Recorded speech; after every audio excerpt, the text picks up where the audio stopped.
যে বিমানে আমাকে এখানে পাঠানো হয়েছিল সেই বিমান পাঠিয়ে দিক, ওই বিমানে আমি ফিরব।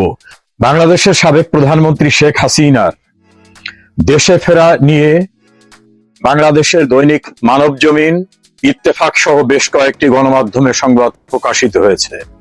সংবাদের সূত্র হিসাবে তারা উল্লেখ করেছেন ভারতের আনন্দবাজার পত্রিকা, যেখানে শেখ হাসিনার সাক্ষাৎকারে তিনি বলেছেন, আমি অবশ্যই দেশে ফিরব, মাথা উঁচু করে ফিরব। এক পর্যায়ে তিনি সাক্ষাৎকারে বলেছেন, যে বিমানে আমাকে এখানে পাঠানো হয়েছিল সেই বিমান পাঠিয়ে দিক, ওই বিমানে আমি ফিরব। তিনি পাসপোর্ট ফেরত দেওয়ার কথা বলেছেন এবং তার কথা বলার মধ্যে দৃঢ়তা ছিল যে আমি অবশ্যই ফিরব, মাথা উঁচু করেই ফিরব। এই সংবাদকে অনেকগুলি দেশি এবং বিদেশি ইংরেজি, বাংলা এবং অন্যান্য ভাষার গণমাধ্যম খুবই গুরুত্ব সহকারে প্রচার করেছে। মেটিকুলাস ডিজাইনের মাধ্যমে দীর্ঘ ষড়যন্ত্রের চূড়ান্ত পরিণতি হিসাবে জামাত শিবির এবং তাদের বিদেশি সহযোগীরা শেখ হাসিনাকে ক্ষমতাচ্যুত করেছিল বাংলাদেশের এন্টি আওয়ামী লীগের রাজনীতির সঙ্গে সম্পৃক্ত এবং ক্ষমতা লোভী একটি চক্রকে সঙ্গে নিয়ে। তাতে সহায়তা করেছিল প্রশাসনেরও বিভিন্ন পর্যায়ের অনেক লোক। সবকিছু আজ স্পষ্ট। যারাই ষড়যন্ত্রে জড়িত ছিলেন তারা নিজেরাই বিভিন্ন ভিডিওতে, ইউটিউবে, গণমাধ্যমে সাক্ষাৎকার দিয়ে বলছেন যে হ্যাঁ, আমরা এটা করেছি, আমরা পুলিশ মেরেছি, আমরা সরকারি স্থাপনা, মেট্রো রেল, পদ্মা সেতু পুড়িয়ে দিয়েছি। কেউ কেউ তো বলেছেন যে আমরা যদি শেখ হাসিনার 5 তারিখে পতন ঘটাতে না পারতাম তাহলে আমরা অস্ত্র তুলে নিতাম। কেউ কেউ তো বলছেন যে 15 বছর পূর্ব থেকে আমরা এই পরিকল্পনা করে আসছি। তাদের এই সমস্ত পরিকল্পনার যে মূল ব্যক্তি ডক্টর মোহাম্মদ ইউনূস, তিনি ক্লিনটন ফাউন্ডেশনের বক্তব্যেই বলেছেন, হঠাৎ করে কিছু হয় নাই, nothing happened suddenly, through a long meticulous design এটা করেছি। এবং যাদেরকে দিয়ে করিয়েছেন তাদেরকে তিনি জনসম্মুখে উপস্থাপন করেছেন। অর্থাৎ যারা ঘটনা ঘটিয়েছে তারা প্রকাশ্যে স্বীকার করেছে যে সকল ঘটনা আমরাই ঘটিয়েছি এবং আমাদের টার্গেট ছিল শেখ হাসিনা। নাসির উদ্দিন পাটোয়ারি, এনসিপির নেতা, তিনি বলেছেন যে আমাদের টার্গেট কোনোভাবেই গণভবন, বঙ্গভবন ছিল না, আমাদের টার্গেট ছিল শেখ হাসিনা।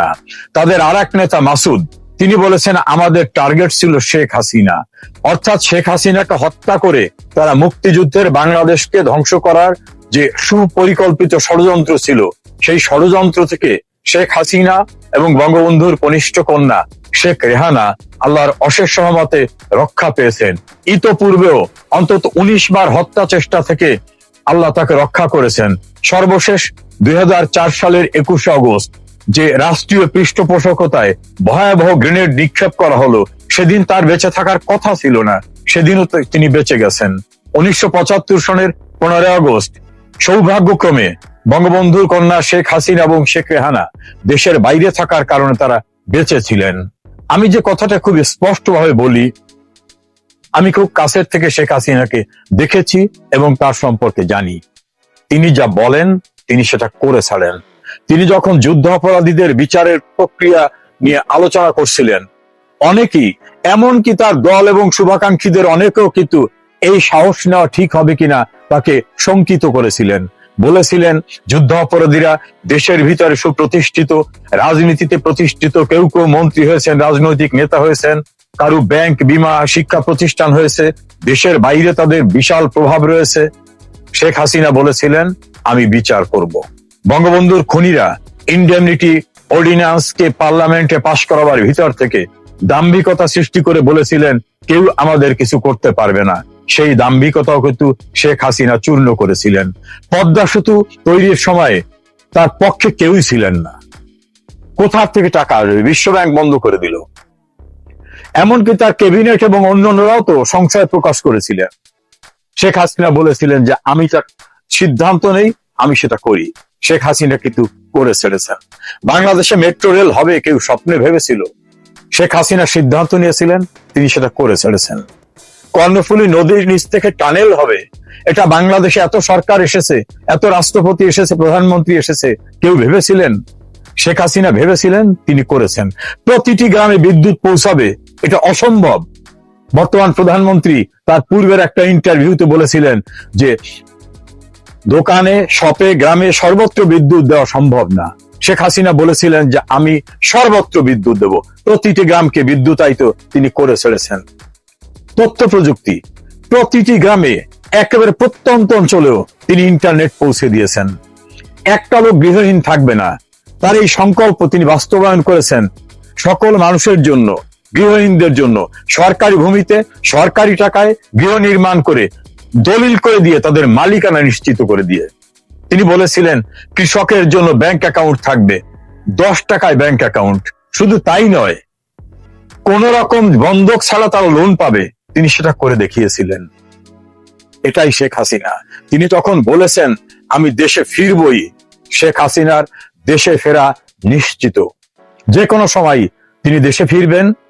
তার সহকর্মী যারা দেশের বাইরে আছেন, আমরা যারা আছি, আমরা সবাই দেশে ফিরব। আওয়ামী লীগের এবং মুক্তিযুদ্ধের পক্ষের সকলকে আমি বলবো, শেখ হাসিনা যা বলেন তিনি তা করেন, তিনি পরাভব মানেন না।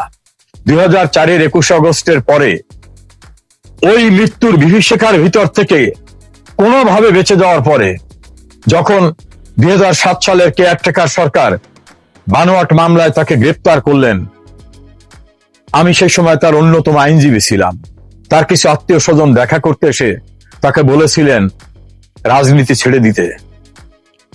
অত বড় বিপদগ্রস্ত অবস্থায় তিনি বলেছেন আমি ছাড়বো না, আমি শেখ মুজিবের মেয়ে, যা করতে হয় আমি তাই করব। শেখ হাসিনার জেদ, তার দৃঢ়তা আমি খুব কাছের থেকে দেখেছি। যারা দেখেননি তারা বুঝবেন না। উনি যেটা বলেন উনি সেটা করে ছাড়েন। তাতে মৃত্যুকে উনি ভয় পান না। না হলে এতবার মৃত্যুর মুখোমুখি হওয়ার পরেও তিনি চ্যালেঞ্জ নিয়েছেন। এখনো তিনি শারীরিকভাবে, মানসিকভাবে অত্যন্ত ভালো, বরং পূর্বের চেয়ে আরো বেশি দৃঢ় প্রত্যয়ী হয়ে আছেন। তিনি দেশে ফিরবেন।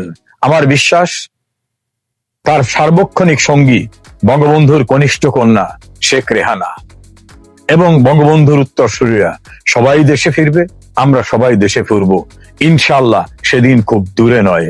মামলা, হামলা, হত্যা, এগুলি দিয়ে আওয়ামী লীগকে নিবৃত করা যায় না। শেখ হাসিনার সৈনিকদের নিবৃত করা যায়নি।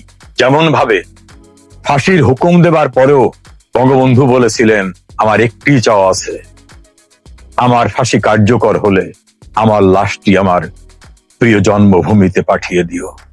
শেখ হাসিনার ধমনীতে তার রক্ত, শেখ রেহানার ধমনীতে তার রক্ত। শেখ হাসিনা কি ভয়ঙ্কর বার্তা দিলেন?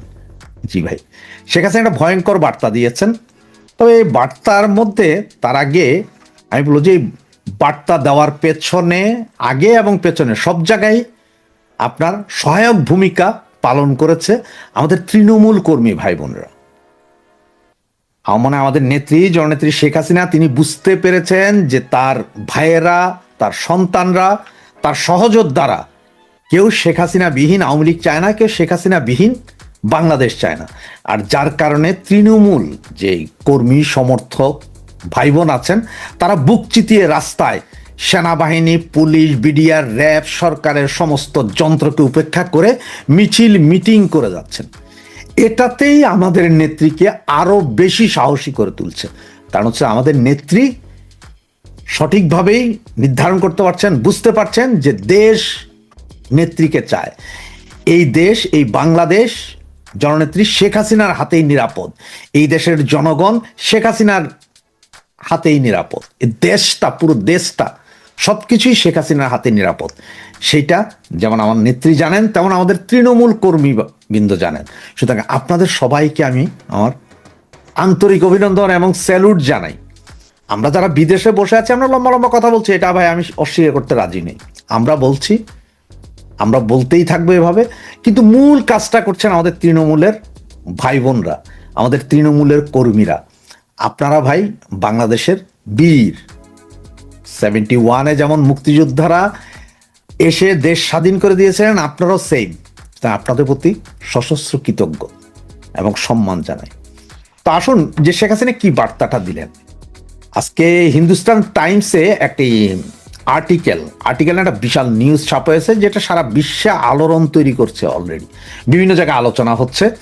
তো সেখানে শেখ হাসিনা যেই বার্তাটা দিয়েছেন, ওনাকে যা বলা হয়েছে, যা জিজ্ঞেস করা হয়েছে, তার মধ্যে থেকে ওরা যে হেডলাইনটা করেছে নিউ ইয়র্ক টাইম, এই যে আমার পেছনে যেটা দেখছেন নিউ ইয়র্ক টাইম বলতে সরি হিন্দুস্তান টাইমসের, সেখানে ওরা আর্টিকেলটা করেছে যে অনুপস্থিতি মানে নীরবতা নয়, খুব শীঘ্রই বাংলাদেশে ফিরবো জননেত্রী শেখ হাসিনা, এটা সরাসরি বলেছেন এবং এখানে কোনো ভুল নেই।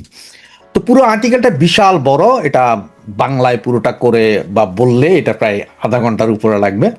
আমি আপনাদের কিছু চুম্বক অংশ দিচ্ছি। যেমন নেত্রীকে ওরা প্রশ্ন করেছিল যে স্বদেশ প্রত্যাবর্তন, 1981 সালের স্বদেশ প্রত্যাবর্তন সেই স্মৃতি, উনি বলেছেন যে 17ই মে আমরা মানে আমি যে জননেত্রী শেখ হাসিনা তিনি বাংলাদেশের স্বদেশ প্রত্যাবর্তন করেছিলেন, সেই দিনও তৃণমূল কর্মীরা ওনার পাশে ছিলেন, তারাই ওনাকে রিসিভ করে নিয়েছিলেন, তারাই তাদের আন্তরিকতা সাহসিকতার মাধ্যমে ওনার নিরাপত্তা নিশ্চিত করেছিলেন। এর পরের প্রশ্নটাতে উনি বলছেন যে ফেরার সময়টা নির্দিষ্ট নয় বলতে উনি বলছেন ফেরার সময়টা যে কালকে ফিরছি পরশু ফিরছি না, একটা টাইম লিমিট দিয়েছেন, যেটা 6 মাসের একটা টাইম লিমিট দিয়ে দিয়েছেন। সেটা বলছেন শেখ হাসিনা বলেন তার দেশে ফেরার বিষয়টি কোনো নির্দিষ্ট তারিখের উপর নির্ভর করছে না, মানে ওনার নির্দিষ্ট তারিখ বলেনি যে কালকে ওই মাসের অমুক তারিখ, উনি 6 মাস বলেছেন। 6 মাস মানে 6 মাস কংক্রিট, এটা বলতে পারেন। এবং উনি বলেছেন যে বাংলাদেশের গণতান্ত্রিক পরিবেশ, মত প্রকাশের স্বাধীনতা, রাজনৈতিক অধিকার এবং আইনের শাসন প্রতিষ্ঠার জন্য আমরা কাজ করে যাচ্ছি। তিনি দাবি করেন এটি শুধু তার ব্যক্তিগত প্রত্যাপনের বিষয় নয়, বরং দেশের স্বাধীনতা, সার্বভৌমত্ব এবং জনগণের কল্যাণের সঙ্গে জড়িত। তিনি আরও বলেন দেশের মানুষকে ঐক্যবদ্ধ করে আমরা খুব দ্রুতই সেই লক্ষ্যে ফিরব। তার পরের প্রশ্নটা যাতে ছিল সেখানেও তিনি উত্তর দেন আমার অনুপস্থিতি মানে নীরবতা নয়। আমি একটি বিষয় সুস্পষ্ট বলতে চাই, আমার অনুপস্থিতি মানে আমার নীরবতা নয়। তিনি দাবি করেন দেশের জন্য তিনি প্রতিনিয়ত লড়াই করছেন আন্তর্জাতিক কূটনৈতিক পর্যায়ে, আন্তর্জাতিক আইন, বৈশ্বিক গণমাধ্যম সক্রিয়ভাবে কাজ করছেন। তিনি আরও বলেন আমি 19টি হত্যা চেষ্টা থেকে বেঁচে গেছি, কিছুই আমাকে থামাতে পারেনি। এবং শেষে তিনি ঘোষণা দেন আল্লাহ আমাকে বাঁচিয়ে রেখেছেন, তাই খুব শীঘ্রই আমি বাংলার মাটিতে ফিরব, যেটা তিনি বলেছিলেন 6 মাসের ভেতরে ফিরবে। এরপরে ওনাকে সাংবাদিকরা প্রশ্ন করেন যে আওয়ামী লীগ নিষিদ্ধ হলেও কি দল ফিরবে। তিনি বলছেন যে আওয়ামী লীগ নিষিদ্ধ হলেও দল ফিরবে। তিনি বলেন আওয়ামী লীগ নিষিদ্ধ থাকা এবং তার বিরুদ্ধে একাধিক মামলার বিষয়ে প্রশ্ন করলে শেখ হাসিনা বলেন আওয়ামী লীগ জনগণের দল, বন্দুকের জোরে বা ক্ষমতার আশীর্বাদে এই দলের জন্ম হয়নি। তিনি বলেন কাগজে লেখা কোনো নিষেধাজ্ঞা আওয়ামী লীগকে দমন করতে পারবে না। যদি নিষেধাজ্ঞা দিয়ে আওয়ামী লীগকে থামানো যেত তাহলে বাংলাদেশের জন্মই হতো না। নেত্রী এই বিষয়টা বলেছেন এবং নেত্রী বলছেন নিষেধাজ্ঞা আসলে ভয়টা হচ্ছে যে বর্তমান সরকারের। সেখানে উনি যেটা বলেছেন যে শেখ হাসিনা বলেন যারা আওয়ামী লীগকে নিষেধাজ্ঞাকে স্থায়ী মনে করে তারা ইতিহাস জানে না। তিনি বলেন এই নিষেধাজ্ঞা আসলে ক্ষমতাসীনদের ভয়কে প্রকাশ করে। তার অভিযোগ আওয়ামী লীগ যদি সংগঠিত গণতান্ত্রিক রাজনীতি করতে পারে তাহলে রাষ্ট্রবিরোধী কার্যক্রম চালিয়ে যাওয়া কঠিন হয়ে পড়বে বলেই এই নিষেধাজ্ঞা দেওয়া হয়েছে।